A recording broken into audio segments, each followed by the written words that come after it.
You're Locked on the New York Rangers, your daily podcast on the New York Rangers. Part of the Locked On Podcast Network, your team every day.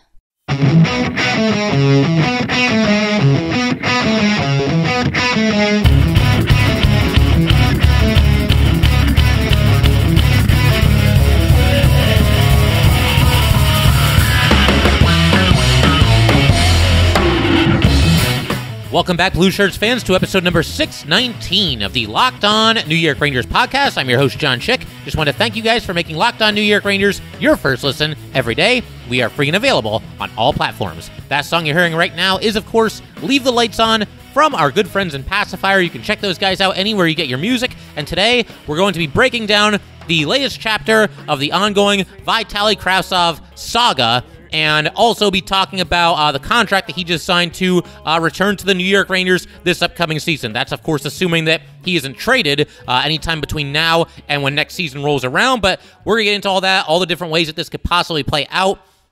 To kind of kick things off here, just the basics. The Rangers announced just one day after the conclusion of their playoff run that they have indeed agreed to terms with Vitali Kravtsov on a one-year, $875,000 contract. And I would imagine that this deal was probably in place for some time, and it's a situation where the Rangers just didn't want to announce it while the team was obviously still in the Stanley Cup playoffs and maybe even making a run at the Stanley Cup. And who knows, maybe that's even part of rebuilding the trust between the Rangers and Kravtsov. This deal was agreed to, and both sides decided to keep quiet about the whole situation. So, again, it is a one-way contract. This means that Vitali Kravtsov cannot be sent down to the Hartford Wolfpack this upcoming season without first passing through waivers. So it's very, very unlikely the Rangers would, even try to do that, because then you're suscepting, Vitali Kravtsov to waivers, and anybody could just kind of claim him at that point.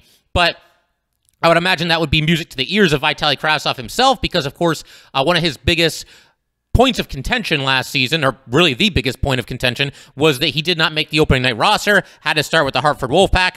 The ultimate irony is that he would have been back with the Rangers in very, very short order. They had a couple of injuries early in the season, and I would have had to have imagined that Vitali Kravtsov would have been one of the first, probably the first player from the Hartford Wolfpack promoted back to the Rangers if and when an injury occurred. He would have played like 2 games with the Wolfpack before he was right back with the Rangers, and instead, nobody handled the situation very well, and once again, the Rangers and Kravtsov are at odds, and that's been kind of the status quo ever since Vitali Kravtsov was drafted by the Rangers. The Rangers and Kravtsov are just always at odds. It's always something, and I think there's plenty of blame to go around to both parties. But like I alluded to a second ago, I do think that some recapping is in order here before I share my thoughts on the whole situation, the new contract, and how it could play out leading into next season. And on top of that, you never know when we could have some new listeners, some new Ranger fans in general, or just people that might need a quick recap on everything that's happened between the Rangers and Kravtsov. Honestly, I myself needed a quick recap on everything that has happened because, for somebody that's only played 20 career games with the Rangers, and for someone who is only 22 years old, there sure are a lot of twists and turns in the Vitali Kravtsov story. And again, he's only now just getting started in his NHL career, just 20 games to date. So let's take it from the top here. Vitali Kravtsov, 6'3", 189-pound right winger. He was selected by the Rangers back in 2018 in the first round of the draft. He went number 9 overall. This selection was made when Jeff Gorton was still the general manager. At the time, current Ranger GM Chris Jury was the assistant general manager. And it's widely believed that Jury was never really a fan of this selection. And in fairness to Jury, I believe the general consensus around the league at that time was that the Rangers might have reached a little bit, taking him number 9 overall. I believe the general consensus was that he probably would go in the first round, but not that high, not that early, and not in the top 10 for sure. And then Kravtsov, he signs his 3-year entry-level deal with the Rangers on May 3rd, 2019. And in 2019, Kravtsov was assigned to the Hartford Wolfpack for the start of their 2019-2020 season. Kravtsov had 1 assist in 5 games. Then he decides to essentially quit the team after a dispute with the coaching staff. He heads back to Russia on loan to his former team Tractor of the KHL. He plays 11 games with Tractor, 3 points. Then he's reassigned by the Rangers back to the Hartford Wolfpack on December 13th of that year, and he plays out the rest of the season there. And Kravtsov ends up with a total of 39 games with the Hartford Wolfpack, 6 goals and 9 assists for a total of 15 points in those 39 games. So then we move forward to the 2020-2021 season. Kravtsov once again is loaned to Tractor of the KHL. The Rangers at this point decided that they would just allow Kravtsov to play out the entire season with Tractor, as well as all of Tractor's postseason games that year. And at the conclusion of that, they would then look into bring him back to the Rangers. That year with Tractor, Kravtsov skates in 49 games, 16 goals and 8 assists, another 5 playoff games, and 2 goals and 2 assists in those 5 postseason games. Then the Rangers do indeed bring him back at the end of, once again, the 2020-2021 season. So not the season that just concluded, the one before that. The Rangers bring him back. They were in a situation where, I guess they were still in the playoff chase a little bit, but they were on the outside looking in, and I think from the Rangers' perspective, and I think this makes sense, they just wanted to see Kravtsov get a little bit of seasoning at the NHL, play in the final quarter of games with the Rangers, and be good to go for the following season. And Kravtsov did indeed play for 20 games with the Rangers at the end of 2020-2021, scored 2 goals, picked up 2 assists, so just 4 points in 20 games. Despite the low point total, I thought Kravtsov flashed some upside at times in those 20 games. There were certain moments where, there was just kind of an electricity when he had the puck, and he just looked dangerous. You guys know what it looks like when players just look like a threat out there. He was still very raw, but you could at least see glimpses of why the Rangers wanted to take him with that number 9 overall pick, which is what they did a couple seasons before this. So we move past all this. The Ranger season concludes as far as the 2020-2021 campaign is concerned. We get into training camp. We get into the preseason. We think that Kravtsov is probably going to be out there for opening night, and hopefully everything that happened is just water under the bridge. You let bygones be bygones, and you move forward. And Kravtsov's there in training camp. He missed a couple of games in the preseason, did appear in a couple of games in the preseason, but he does not make the Rangers opening night roster, to the surprise of quite a few people.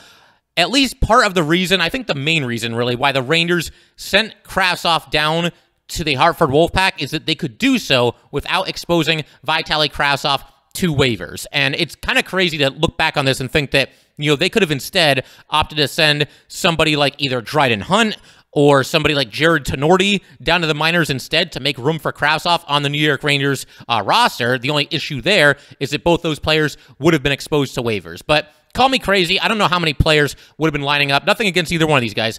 I don't know how many teams would have been lining up to claim Dryden Hunt or Jared Tenorti on waivers. So I think the Rangers were kind of worried about nothing there. And I think it would have been fine to just have Kravtsov on the roster to start the season. But on top of everything I just said, I think the Rangers also believed that Kravtsov would be called back up to the Rangers in relatively short order. He'd be sent down, and obviously, the first injury, the first situation where maybe the Rangers need a little bit of a jolt, Kravtsov would probably be the guy to be called back up to this New York Ranger team. There wasn't really anybody else on the Hartford Wolfpack, at least as far as forwards are concerned, that, oh man, Rangers have to call him up. They have to get this guy onto the roster at some point. That guy just didn't really exist this past season. So, the Rangers, Kravtsov ends up going back to Russia to once again play on loan with Tractor of the KHL. The Rangers attempted to contact him, try to smooth things over. Gerard Gallant even called him personally. It's just never been smooth between Kravtsov and the Rangers. The natural state of their relationship is chaos. And, we mentioned Chris Drury a little bit earlier. There were also reports from The Athletic that Chris Drury had called out Kravtsov for quitting on the team in 2019 and also publicly talked bad of him during the bubble playoffs in 2020. So I mentioned this, alluded to it a little bit earlier, a couple minutes ago. I think it's safe to say that everyone could have handled this a little bit better than they did.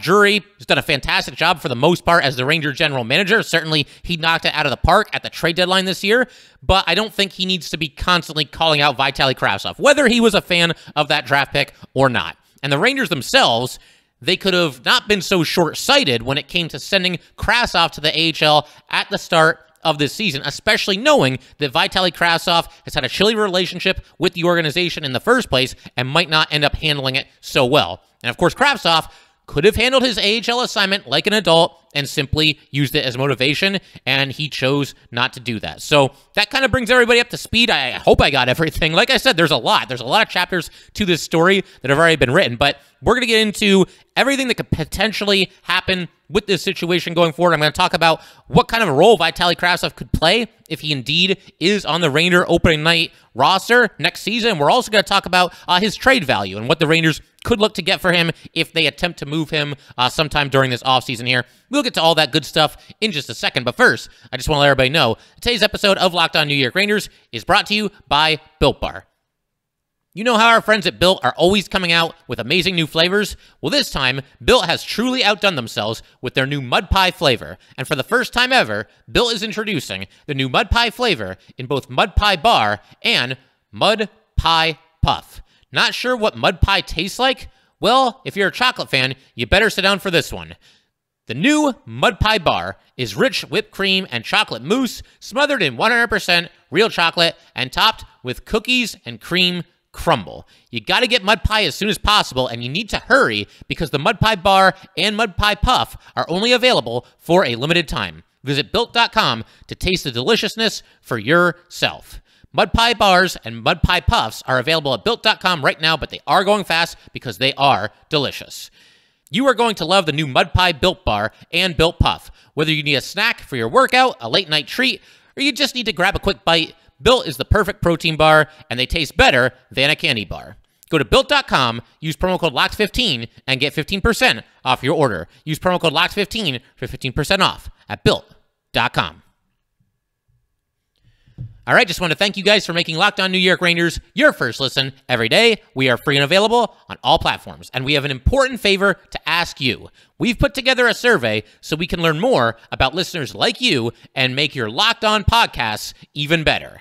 This is your opportunity to tell us what you like and what you don't like about Locked On podcasts. Go to LockedOnPodcast.com/survey right now to get started. It won't take very long, and everyone that completes a survey can qualify for a chance to win one of 10 $100 Ticketmaster gift cards. To take our audience survey, go to LockedOnPodcast.com/survey. Thanks for your help.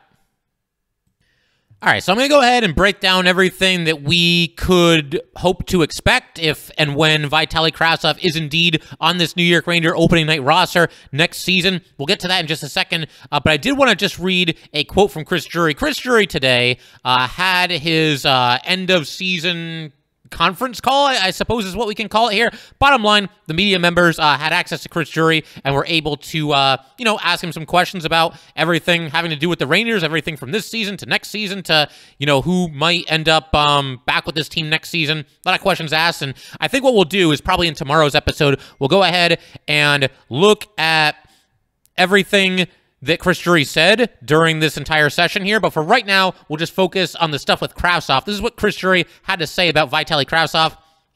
I don't think we've ever wavered from our stance of he's an all-world talent. He does a lot of things on the ice that a lot of people can't. Like everyone else, your play dictates where you end up, but we're certainly glad to have him back in the mix.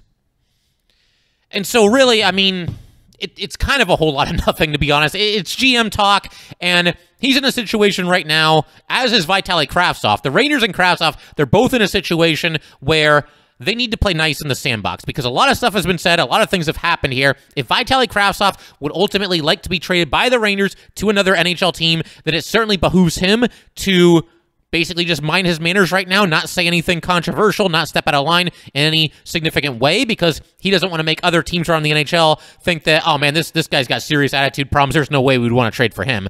And if you're Chris Drury, it's entirely possible, despite what he said there, that Drury is just chomping at the bit and he can't wait to get rid of this guy. Like I mentioned, he was not a fan of the draft pick in the first place. That's been the speculation. And it's entirely possible that he's going to be working the phones to make this trade happen the first chance that he gets. Or maybe he's being very genuine, and he actually does believe that Vitali Kravtsov can turn things around and be a big part of this New York Ranger team going forward. We'll see what happens there. And like I said, we'll talk more about everything else that Drury had to say in Wednesday's end-of-season conference call here. We'll do that in tomorrow's episode, Friday's episode. But for now, once again, we'll keep the focus on Vitali Kravtsov and specifically what happens if and when he returns next season. Something to keep in mind, you first look at this Ranger team that was put together and how they ended the season and who was on the roster. We've been talking about what this team might look like next season in the couple of episodes that we've done since the Ranger playoff run concluded. And as we recently mentioned, 3 of the top 6 Ranger forwards or at least 3 of the players who were in the top 6 at the end of the season, are impending unrestricted free agents. That would be Frank Vatrano, Andrew Kopp, and Ryan Strome, and there is no guarantee that any of them will be back next season. Frankly, I'll be pretty surprised if even 2 of the 3 end up being back with the Rangers next season. It's possible they strike a deal with Vatrano if the price is right. Maybe they pay a little bit more for Kopp, or maybe they even bring back Ryan Strome. Strome, going by his post-season presser there, it kind of felt like he might be willing to take at least a little bit of a discount. So we'll see. But any more than one of those 3 aforementioned players, Vatrano, Kopp, Strome, any more than one of them coming back next season seems fairly unlikely. It's just going to be too expensive, and the Rangers are going to need that money elsewhere to pay some of their young players. Why do I bring this up? Because if none of those 3 players that I just mentioned are back next season, or even if just one of the 3 is back, then the door is wide open for some of the young New York Ranger players to claim spots on this roster and even maybe secure a spot in the top 6. Gallant mentioned the other day during his end-of-season presser that he still fully expects Alexis Lafreniere and Kaapo Kakko to turn out to be top 6 players, and assuming, I can't even believe I have to say this, but assuming that Kaapo Kakko is still with the team next year, him and Lafreniere will likely have every chance to earn a spot in the top 6, especially when you consider the vacancies that are going to result of some of these guys leaving as unrestricted free agents. And I think the same can probably also be said for Vitali Kravtsov. If Kravtsov is still around next season and the Rangers don't trade him and he's here in training camp, he plays in the preseason, where obviously in the preseason you can really kind of experiment with line combinations and what have you, then I think he'll be given every chance to secure a prominent role. And if there's a situation where he flashes chemistry with Artemi Panarin and whomever might be centering the Rangers' second line by the preseason, then he might very well end up on that line. And that's another thing that Kravtsov has going for him. He plays right wing, which is where the Rangers seemingly are most thin and have some serious question marks going forward. And the Rangers have had a lot of players kind of come and go over these past couple of seasons here as it pertains to that second line right wing spot. And so in a best case scenario for Kravtsov, for Drury, for all of us, for Ranger fans everywhere, Kravtsov takes advantage of the opportunity in front of him and he becomes a permanent solution and a permanent fixture on the Panarin line, on the second line. That's in front of Vitali Kravtsov. That is something that he could make happen if he has the right attitude and if the Rangers are willing to give him another chance. It's at least possible. I do hope that there is at least some self-awareness from Vitali Kravtsov. He has to understand that he could have handled things a lot better at the start of last season, and yes, the Rangers and Chris Drury could have handled things better as well, but if Kravtsov had just accepted his minor league assignment, played for the Wolfpack for 2 games, got called back up, then there's a very real chance that he would have been playing in the top 9 or maybe even the top 6 for this Ranger team that won a ton of playoff games and went on a crazy run in said playoffs. So, I mean, what an experience that would have been for Vitali Kravtsov. He's somebody that really could have made a difference, and he missed out on it because he wouldn't just accept the temporary setback of being sent back to the Hartford Wolfpack for a short stint. And if Kravtsov is with the team next season, then I think the Rangers, the leaders in that locker room, one of the 37 alternate captains that they have, they got to welcome him back. And, on one hand, you could argue that's better treatment than he deserves, given the fact that he's quit on this franchise multiple times.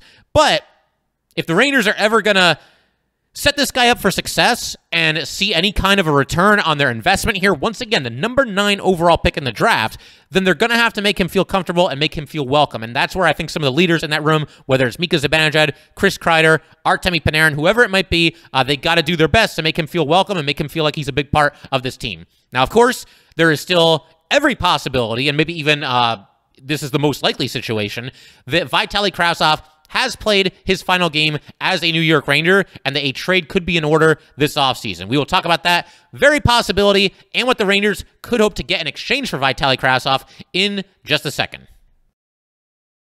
Okay, Vitali Kravtsov trade value. First of all, does he have any? I would say yes. It's a situation where this guy is the former number 9 overall pick in the NHL draft, and even though there were those who believed that the Rangers might have reached a little bit with this selection, most people were in agreement that he was probably a first-round pick, so it's not like he doesn't have any talent or anything like that. The problem, if you're the Rangers, is that his trade value over these past couple years has absolutely just sunk like a stone in the sea. So, the Rangers this year do not have a first-round pick, and they're not going to get one in exchange for Vitali Kravtsov. His value is just too low right now. And for the record, while we're talking about this, the Rangers also this season in the draft. They do not have a third-round pick. They don't have their own fourth-round pick, but they do have Winnipeg's fourth-round pick. And then the Rangers also do not have a seventh-round pick. So just 4 picks this year in the NHL draft for the New York Rangers. And again, if you're keeping track of this, they have their own second-round pick. They had the Jets' fourth-round pick. They have their own fifth-round pick and their own sixth-round pick. So just 4 picks. But back to Kravtsov here, as far as what you could get in a trade. Again, no way does he get a first-rounder. I don't even think he could get you a second-rounder at this point. Once again, you are dealing with someone who is twice quit on his current team, clearly has some immaturity issues, and yes, because I know some people, it really kind of split the fan base. A lot of people were mad at Kravtsov, a lot of people were mad at the Rangers, and specifically Chris Drury. I will acknowledge, yes, the Rangers could have and should have handled this situation better than they did, but I think regardless of that, clearly Kravtsov has at least some immaturity issues, and obviously that hurts his trade value a little bit as well. This is clearly not a player who has shown that he can be counted upon, season in, season out, game in, game out, and he's going to have to rebuild his image a little bit if he's ever going to be looked at as a player who can truly be counted upon for whatever team he happens to be playing on at that time. So I would say maybe a third rounder. Even that might seem a little bit high when you consider that Kravtsov only has 4 points in 20 career NHL games. And even beyond that, if you look at what he's done in other leagues that he's played in, he only twice in his career has been even a half point per game player at any level. In this past season with Tractor, 13 points in 19 games, so that's the most recent example of that. And then in the past, back in 2016, 2017, he was playing with the Chelyabinsk Polar Bears of the AHL. He had 36 points in 41 games there. And we're not including situations where, he was on a team for 6 games and had 4 points. That doesn't count. It's got to be a decent chunk of games. And when you look at what he's done as a professional hockey player, those are the only examples of him even being a half point per game player. So again, the Rangers, they don't really have a leg to stand on when it comes to their asking price in a trade that involves Vitali Kravtsov. But the reason that I think that they could get a third rounder is because it only takes one NHL team to feel like it's worth taking a little bit of a risk on Vitali Kravtsov. There are 31 other teams in this league. There's a decent chance that at least one of them could see the potential and the upside and acquire Kravtsov in exchange for a third rounder. They might think that they're getting this guy for pennies on the dollar. And I'll throw an example at you guys. Take the Arizona Coyotes, okay? Team that really hasn't had a lot to cheer about in quite some time. I think that's probably the simplest terms that I can use here. But this year, they've really done a nice job stocking up draft picks. They've got 3 first-round draft picks, they've got 4 second-round draft picks, and they've got 1 third-round pick. So in a situation like that, I really doubt that the Coyotes are too concerned with that third-round pick, considering the fact that they have 7 picks in the first 2 rounds. And so a team like the Coyotes, not necessarily specifically the Coyotes, but maybe the Coyotes or a team in a similar situation, a team that's looking to rebuild and try to get their fan base excited about something, they would at least think about dealing, a third-round pick for a player like Vitali Kravtsov, who could probably benefit from a change of scenery. And again, it's just one example, but I don't think a third-round pick in exchange for Vitali Kravtsov is out of the question. Now, would the Rangers, and should the Rangers, make this trade if it was presented to them? If the Coyotes or anybody else around this league who said, all right, we'll give you a third-round pick for Vitali Kravtsov. If you're Chris Drury and the Rangers, and I'll pose this question to you guys as well, do you just shake their hands? Do you just say, you know what? We're done with this guy. It's time to move on. It hasn't worked out. Let's at least get something for him while we still can. I'd be very, very curious to hear what people think about that.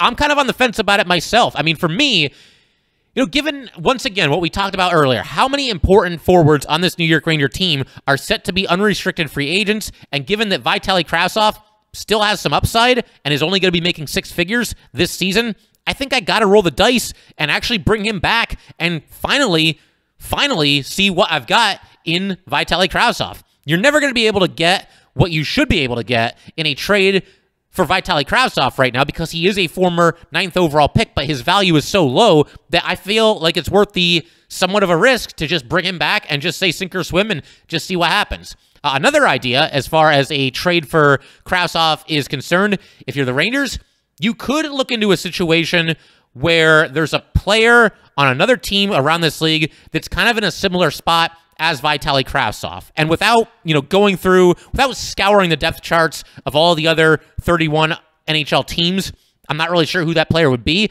but maybe there's someone out there who was a relatively high draft pick in the first round, maybe top 10 or at least top 20, and this player, for one reason or another, just has not worked out with his current NHL team. It's somebody who has played very little or even not at all in the NHL, and somebody that could desperately use a change of scenery.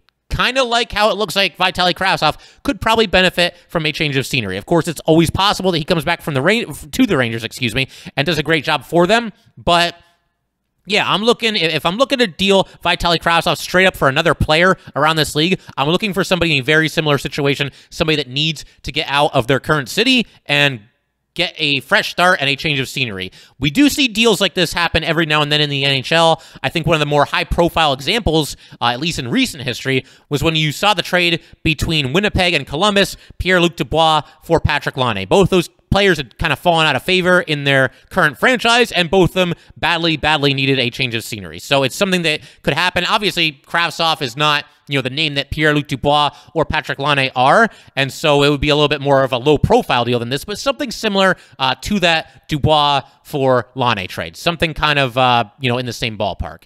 And as far as, just kind of wrapping this up here today and offering some final thoughts, this could actually still turn out to be a feel-good story for Vitali Kravtsov and the New York Rangers, because they've been through some tough times together, and obviously it's been very acrimonious at times. If Kravtsov has learned from his mistakes, if Drury can maybe see that he didn't always handle this situation as well as he was capable of, then maybe Kravtsov actually does come back to the New York Rangers and actually is on the opening night roster next season and actually blossoms into a really good player for this team. The Rangers have to start developing some of their forwards. I know I've heard from a lot of you guys that are kind of disgusted with the Rangers, not being able to develop some of their high draft picks. And I'll admit, at some point, the Rangers, they got to ask themselves, why can't they develop forwards? And they often end up at odds with said forwards. Think about Elias Anderson, and there could even be a little bit of a rift with Kaapo Kakko and the franchise right now. I still think Kakko ends up back with the Rangers next season, but it is far from a slam dunk, which I would not have said that as recently as a week ago, as recently as Game 5 of the series against Tampa Bay. But yeah, I see a lot of Ranger fans making the argument that, oh man, the Rangers, they can't develop anybody. I don't totally agree with that. I agree that they have some issues developing their forwards, but when you look at their defensemen over the years, however many years you want to go back, they do a really good job developing them. I mean, you look at Adam Fox, Ryan Lindgren, K'Andre Miller, Braden Schneider. That's 4 of your 6 defensemen in the playoffs this year, and all 4 of those players played very well and look like they have a bright future in this league. If you want to go back a little bit farther, you've got guys like Stahl and Girardi and McDonough. All those guys were big-time players on the 2014 team that went to the Stanley Cup Finals, so the Rangers seem to be able to develop defensemen and certainly goalies as well, but for one reason or another, it seems like they never can get their forwards that they draft to reach that top level. And I realize some of the players I just mentioned were not drafted by the Rangers. Fox and Lindgren, for example, were not drafted by the Rangers, but they both made their NHL debut with the Rangers and obviously developed in the Rangers system. So yeah, I mean, again, this could shake out a number of different ways. We'll see what happens, but I think if I'm the one making the decision here, I would actually give Vitali Kravtsov one more chance. He's skating on thin ice, but if he can come back, be a good teammate, be somebody that just kind of keeps his head down and works hard and does the things that he's got to do to become a successful NHL player, then I am willing to at least give him a chance. I don't want to punt and just give him away for like a 3rd-round pick or a 4th-round pick. Vitali Kravtsov, in a best-case scenario, can step right onto the ice next season and potentially help this New York Ranger team and potentially soften the blow of losing some of the unrestricted free agents that the Rangers are inevitably going to lose this offseason. So that's pretty much it. Wanted to do a deep dive on Vitali Kravtsov here. I thought, it's the offseason and there's so many different things to talk about. Listen, I love going through the regular season and in this year's case, the postseason with the New York Rangers. Love coming on here and talking about the results of the games and, just kind of the storylines they're developing within the team. That's all well and good and everything. But the offseason, I got to say, it's just as much fun because you really have a chance to just cover a wide range of topics and we all can just collectively, every episode that's recorded here, we collectively, guys, are all one step closer to the start of next season. And I know I'm not the only Ranger fan who's already looking forward to seeing this team back out there and competing, hopefully, for a Stanley Cup next year. We'll see how that shakes out. We got a long ways to go there. But like I said in previous episodes, if you have kind of just jumped on here for the playoff run for the Rangers. As far as listening to this podcast, definitely don't go anywhere. We're going to have a blast together in this offseason as well. The other thing I want to mention, definitely subscribe to the Locked On New York Rangers YouTube channel. There's a lot of YouTube-only content that goes up there, and a lot of episodes, this one included, premiere on YouTube before they're available on audio platforms. So definitely subscribe to Locked On New York Rangers on YouTube. And for anybody out there who has not yet sent me their story regarding Game 7 of Rangers-Penguins, I want to hear from you guys what you were doing, who you were with, what you were thinking when Artemi Panarin scored that overtime game winner in Game 7 to eliminate the Penguins and send the Rangers on to round 2. Definitely want to hear some more stories there. We're going to cover that. Basically just going to read your guys' emails and messages in a future episode. Going to be a ton of fun.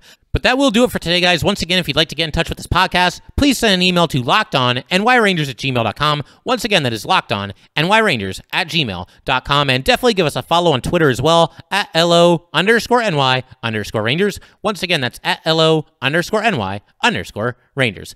Thanks again, guys. I'll see you next time.